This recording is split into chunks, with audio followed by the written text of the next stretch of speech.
আসসালামু আলাইকুম রহমতুল্লাহি ওয়া বারাকাতুহু। তাজা ফ্রেশ গরুর মাংস রান্না করা শেষ। এই যে আজকে দেশের সিস্টেম জোল দিয়ে রান্না করছে, আলু দিয়া রান্না শেষ। আবার আস্ত জিরা টাইলা ফাঁকি করে দিয়ে দিছি। এই যে চামিচ নাড়াইতেছে আমার সুবাহান ভাই কাম ফ্রম ফরিদপুর গোপালগঞ্জ, শেখ হাসিনার খালাতো ভাই। না খুশি আছে সুবান ভাই, আমি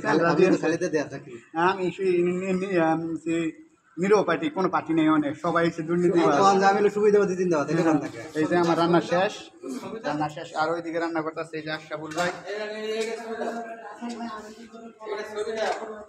এই যে আশরাফুল ভাইও আমার মতন গরুর মাংস, ফ্রেশ মাংস জল দিয়ে রান্না করতেছে। আর এই যে এদিকে রান্না করতেছে সুবান ভাই, উনিও জল দিয়ে রান্না করতেছে। ওইদিকে আমার চুলাই গিয়া ডিস্টার্ব করতেছে, ওর এদিকে রান্না শেষ হয় নাই এখনো। এই যে ওই আমার সাথে ডিস্টার্ব করতেছে, ওইদিকে গিয়ে ওর রান্না শেষ হয় নাই। সুবান ভাই করতেছে যশোরের ফারুক ভাই, তো রান্না শেষ পর্যায়ে ওরাও আলু দিয়ে রান্না করছে। এই চুলাই আছে আশরাফুল ভাই, উনিও আলু দিয়ে জল দিয়ে রান্না করছে। সবার রান্নার সিস্টেম আজকে এক, আলু দিয়ে জল দিয়া দেশি সিস্টেম। রান্না মাসাল্লাহ সবারই শেষ। এই ধরেন আপনার এইটা আমার ভিডিও শেষ, আপনার এটা চললে আমার লস।